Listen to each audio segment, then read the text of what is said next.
Good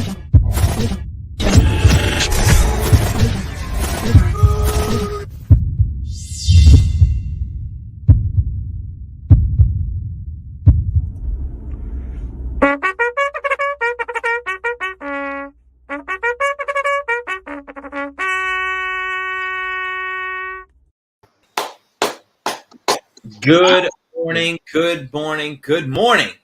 Welcome back to the Nudelberg Daily Huddle. Happy Friday to you. Happy Heat win day to you. We are going to the Eastern Conference Finals. Everybody's sporting their gear this morning. Looking forward to have a very fun conversation today. We've got Scotty Garber with us, our cousin, and another blood relative with us. So good morning to everybody. How's everybody doing? Oh man, it's a beautiful morning out here, Denver, Colorado. We're 5:58 and couldn't think of a better place to be. So excited to be here with you guys. What's the weather like in Denver right now? Man, it's crazy. You know, it fluctuates like the market, man. We're 95 degrees during the day and then 45 degrees at night. So it's all over the place, but it's beautiful. I mean, spring out in Denver, early summer is awesome right now. That's and then great. You also have a baby almost on the way, correct? Oh my gosh, let's just rip that Band-Aid off. Yeah. we are baby freaking it's baby making season. I tell you what, man, that pandemic was good for something, you know. So it's crazy. You know, my wife Allison is due actually in 5 days. So we go to our last doctor's appointment today and sort of get the final touches, and then life really begins, you know. So super excited on this side. It's awesome, man. I'm super happy for you. It's going to be fantastic. Great moment. I mean, you know, our conversation earlier this week, which has led us to us doing this show today, you know, a lot of that revolved around, you know, here's what you can look out for. Here's some tips that, you know, I wish I would have known, or things I would have thought more about before walking into the hospital. And then I want to give a shout out to Chris White, because, you know, just friends helping friends all the time. There's a formula shortage going on in the world right now, right? You can't get baby formula. And so Chris texted me last night. He's like, hey, I'm not sure if you're breastfeeding or you're doing formula or whatever. He's like, but we have a lot of leftover formula. So if you need some, you know, I'll bring it by to you.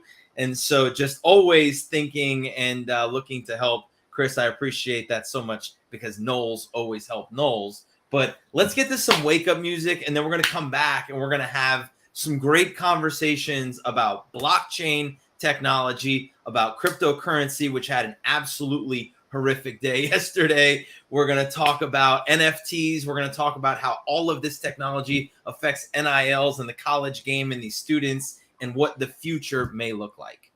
Wake up, everybody!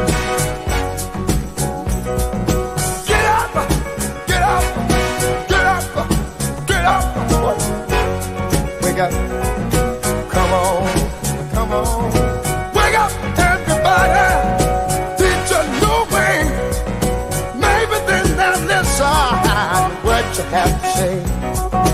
Wake up, everybody, no more sleeping in bed, no more about to thinking, time for thinking ahead, come on now.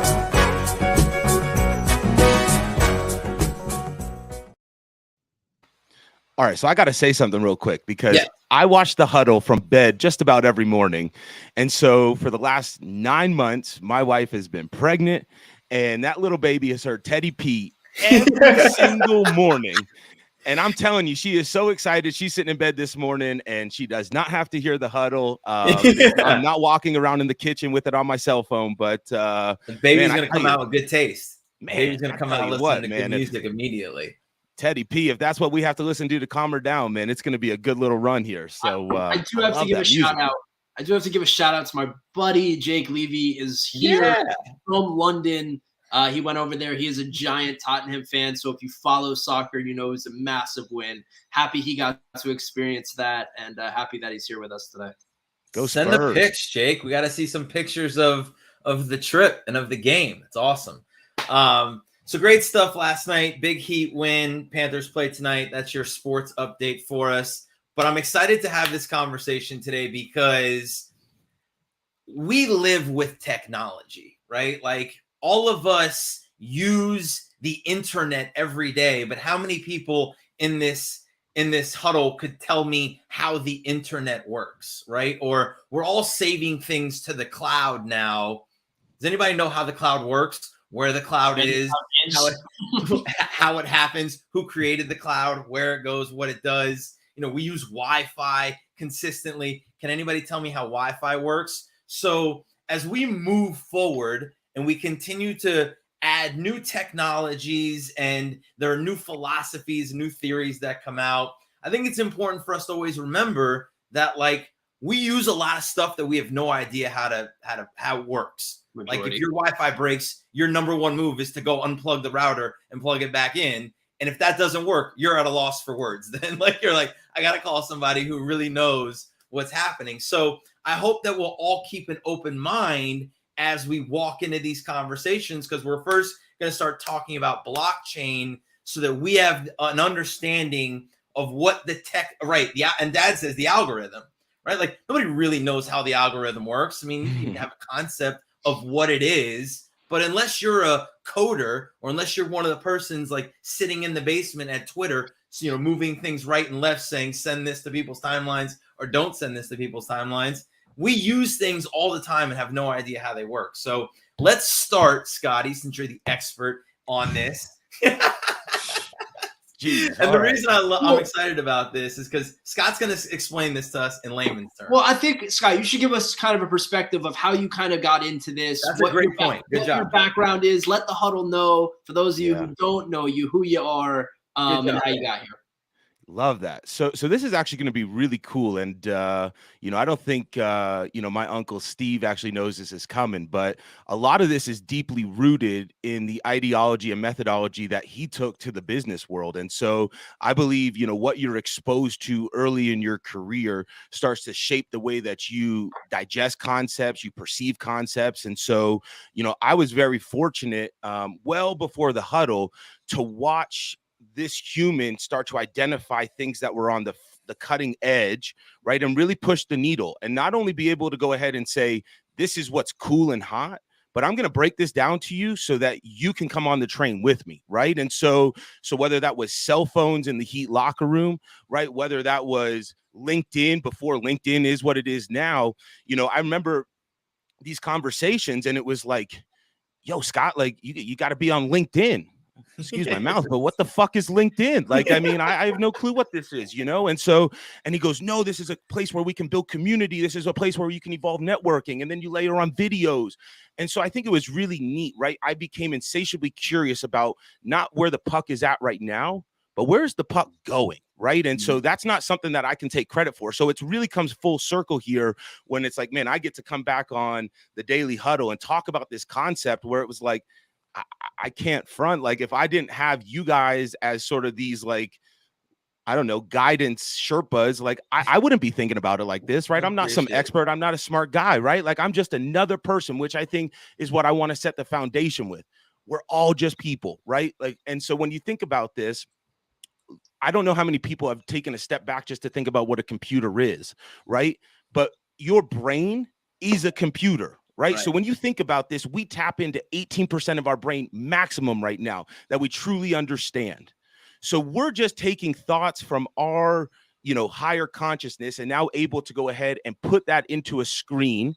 Right. So when you think about neural pathways, that's your algorithm. Right. These are the things that go ahead and start I used this analogy the other day with somebody that I was like, the algorithm is just your brain. Right. Like, you put things into your brain and all your brain does is then search for facts to prove it correct, right? Correct. Like if you, that's why positive affirmations work, right? That's why daily affirmations work, because you tell yourself something, so your brain hears it and processes it and then spends all day, every day trying to prove that concept right, which is similar to the algorithm. As soon as you smash the like button on something, you tell the algorithm that this is the kind of stuff that you want to see from the kind of people that you want to see it from. And it says, great, I'm just going to start grabbing more and more of that and throwing it in front of you and not looking for things that challenge that or are different than that. So our brains and our algorithm are very similar in that way, which I love.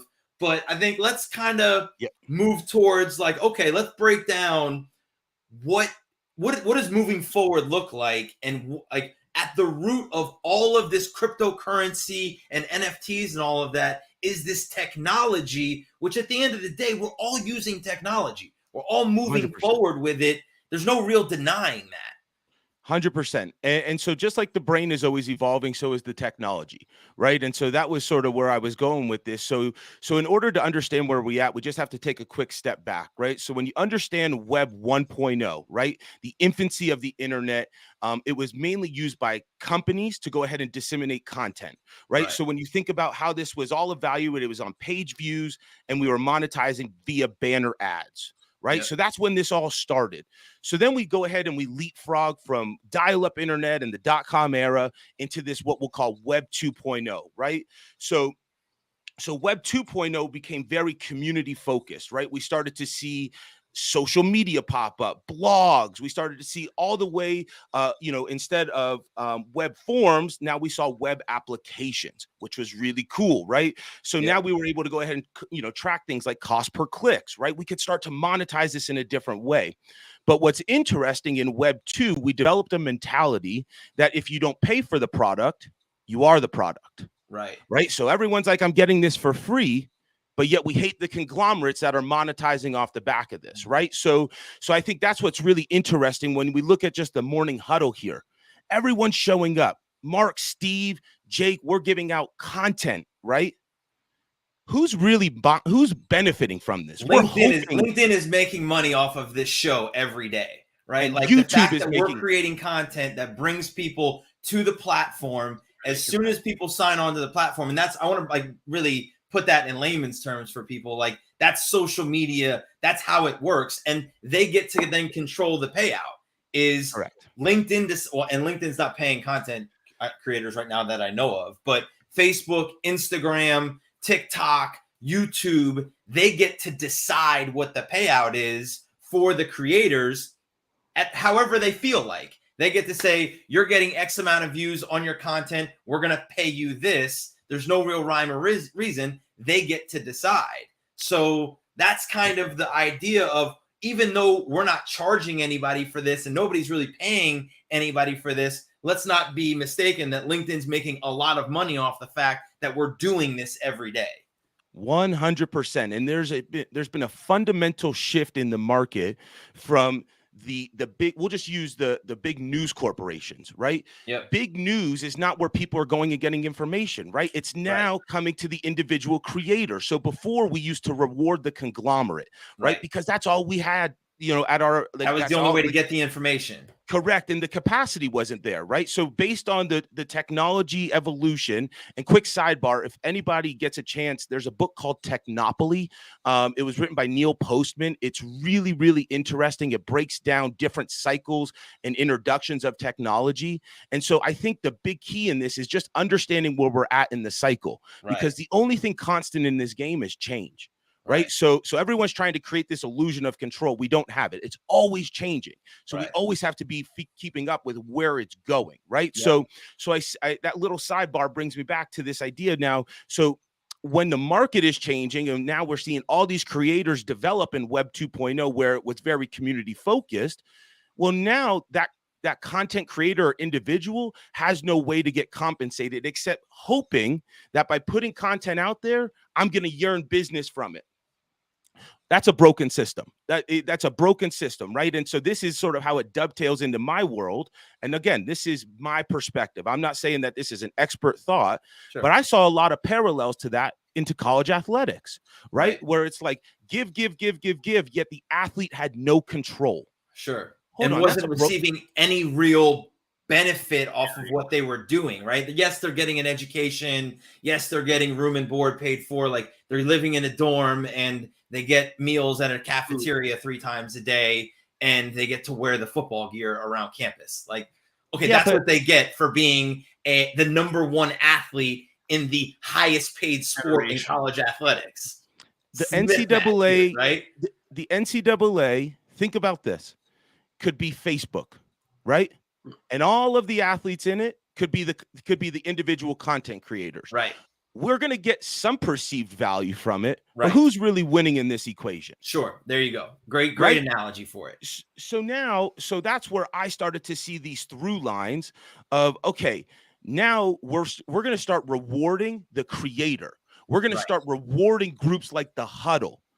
But there's still no mechanism for you to go ahead and capture all of that hard work that you're gaining from putting the content out there. Right. So that's when I started to go ahead and say, everyone was talking Bitcoin. Everyone was talking all these different protocols and how can I make money, right? Money is a tool in this game. I think everyone needs to understand that we become obsessed with the wrong levers. Right. So while everyone was chasing the money and the quick sprint, I said, hey, let's take a step back and understand the foundation. What are we going to build this on? And if I can go ahead and do what my uncle did with LinkedIn, and I can do that with NFTs or with blockchain, everyone wants to get there because it's hot, it's cool, it's sexy. Oh man, what a graphic. Let's go. Way to go, Shay Money. So it all starts on the idea of this technology, which is blockchain, which is not cryptocurrency, which is not NFTs. That's all layered on top. It's like saying that once we created the dial-up internet, we then had the ability to put AOL on top of it and do all of these things on top of it. The technology is blockchain. And that's really, it's complex, but I think we can simplify it by saying all blockchain is a way to create a unique identification for any piece of information that you put into it. So it's literally a block, right? And imagine you type something into that block and it gives it its own social security number every time it happens. Nobody gets the same social security number. It creates a unique identity every single time. That's what blockchain is. And so if you put that in the concept of transactions, everything gets an individual receipt. Nothing ever gets replicated. And there's no way to go reverse and change the way you got that receipt. It only goes in and comes out. You can't ever go back and try to fraudulently create that same thing or alter what was done. So you can actually track every single transaction uniquely, and that builds the blockchain, which is just the system that people can use to track the transactions. How did I do there? Yeah, I think that's great, right? Like, and we don't have to go any further than that just because time won't allow us. But I think for what we're doing, like, we need to understand that in these blockchains, it's going to create these moments in time, right, that can be now authenticated, right? So when we think about authenticated moments, I buy a ticket to go watch a Heat game, right? You don't own that seat. You're leasing that seat, and this piece of paper is saying this is your authentication method to go sit in that seat and watch this game for this amount of time. For this amount of time. That's exactly it. So at that moment when you mint something on the blockchain, right, now it's there. And so when you buy it, now you have the ability underneath to have what's called a smart contract. And so a smart contract is really what powers the NFT. So a lot of people will be like, I don't understand why this piece of art or virtual artwork is worth $1 million. Okay, well, you're probably not wrong. I never understood why a Picasso was worth $1 million, right? Like, I mean, it's very interesting with subjectivity and where we perceive value. Right. However, when you have a smart contract, now we're able to go ahead and program things that now say, when you own this asset, you now get X.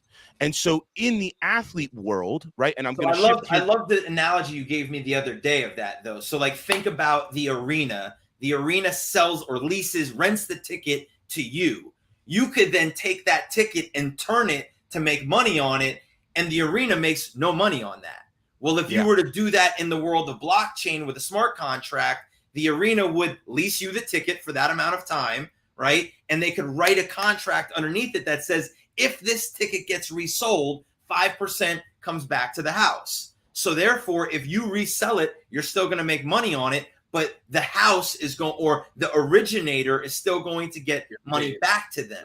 So that's huge in my mind for people who are creating content, people who are creating anything. We're all creators. We're all creating something every single day. If we're able to create a way to give it to people. And if somebody happens to turn it and make money on it, now I'm still getting paid. It's almost like an MLM scheme. Well, yes and no, but what's really neat now is it's not a pyramid, right? It always goes back. So when you think about musicians, right? If you don't own your masters and you go to a record label, you now no longer have control of your IP. Exactly. All this comes back down to is we have been taught to create and give it out there, right? Correct. Create as an athlete and give it to an agent. No, we're not doing it. We're eliminating the black box with this technology. We're empowering the creator. We're empowering the individual because the technology and the ecosystem has evolved. So when you start to really think about the business logic of this, right now we can implement the blockchain into supply chain, right? So now these smart contracts have automatic triggers. So when X happens, Y gets delivered. Right. Humans are imperfect, right? And so we're creating systems and processes that create that real check and balance that we were trying to achieve. But like the consciousness and subconsciousness really or instinct really pull at that. So now we're going to put that to something that says, we're getting rid of all these email threads. These email threads are garbage. How much money and time is lost in email? If I can have a contract that says, if you buy X, I get paid Y, that's so much more efficient, right? And I think a lot of people romanticize the state that we're in right now. Right. It's very inefficient, right? And we're still working in the industrial era, even though technology has brought us all of the capabilities. And like that to me I saw that in the football world, in the way we went about, game planning and watching film. We had all these capabilities to synthesize all of these processes and make things so much more efficient and effective. Yet everybody wanted to do it the way it had always been done, regardless of the technology that had been introduced. So then we were using technology in a way that served the old purpose, and it didn't work. And so that's a lot of what we still do today is we just introduce technology in a way that doesn't help us actually do things better. We're still trying to serve the old process with the new technologies, which makes us more inefficient than efficient. Man, drop the mic. I mean, that is exactly it. And I'm going to challenge everybody here in the huddle, right? Like Steve included. Like the whole premise of what Bored Apes have built is a community. Right. So when we empower the community or when we empower the individual to own their IP, all of a sudden there's this yearning to go ahead and be a part of the community. Right. Because now actually the more I contribute, the more I get rewarded. Right. So now I think this is a prime opportunity when you think about what all of Ed. What's up, man? Of course, Ed's loving this. Ed is the IP property man. So great to see you here, Ed. Thanks for being here. And I love what Les said, he said traceability. Exactly. And we've become reliant, and we're holding on to that reliability of the government, of the Fed, and all of the people who are saying, we're going to do this for you. Why? We have the ability to take it away from them and not have anybody be responsible for it other than the machine that says we can do it individually every single time. Now all we need to do is make sure that we oversee that process and put guardrails on it so that it doesn't go haywire and we're not out of control. But if we just put barriers around it a little bit and help guide it, we're in a far better place than we would be by doing something that we've been doing since 1900. Like, what are we doing? No, and you know what? This takes care of the imposters. There's a lot of bad actors in this, right? And when you have the community, right, and you're able to leverage scarcity and you're able to leverage accessibility, now it's like, you know what? Like if you don't want to be, well, two things. One, just imagine there was an NFT to get to the huddle and there were 100 NFTs, right? And you guys are putting out nuggets every day. Well, now all of a sudden, right, let's just say, hey, I'm tired of this huddle. Right. I can go sell that NFT. And now it's appreciated in value based on the content in the community that you guys continue to garner. Right. That's what's really cool and powerful about this. It's like it gives you, the creator, so much control. And I think that's honestly, like, I talk to a lot of people and they're like, oh, I got to go to work today. Oh, I got to go. No, like you are your own superpower, right? Yep. Everyone is very individual in this world. And I know we've gone over. Yeah, I could talk so about we're up this all on day. time. I think this is a great conversation. Thank you for coming and helping us kind of bring some exposure and some understanding to this technology of what it means and how it moves forward. I think this speaks to a larger conversation about individuals in general. Mark Cuban came out a few weeks ago and said careers are dead.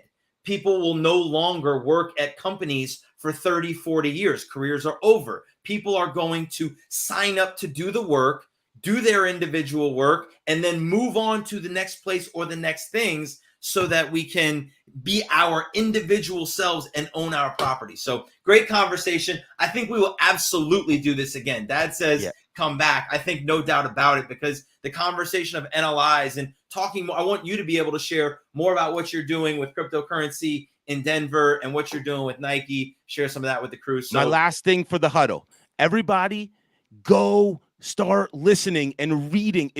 I'm not a smart guy. It's not right. hard. Like it's I'm really not smarter than any of you guys out there. Right. Just be open-minded to change, because if you don't get on it now, you will get left behind. And that's not me saying that. That is the market saying that. So just become insatiably curious, as my Uncle Steve taught me. And I guarantee you guys will all be on this train with us. So I just had to just open your mind, embrace the change, and it is coming, my friend. Drop the mic.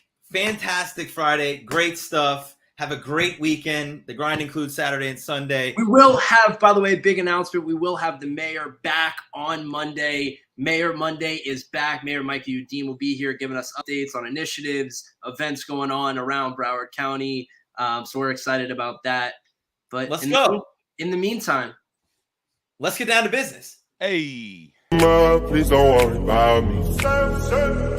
I'm about to let my heart speak. My friends keep telling me to leave this. So let's get down to business. Let's get down to business. Give you one more night to get this.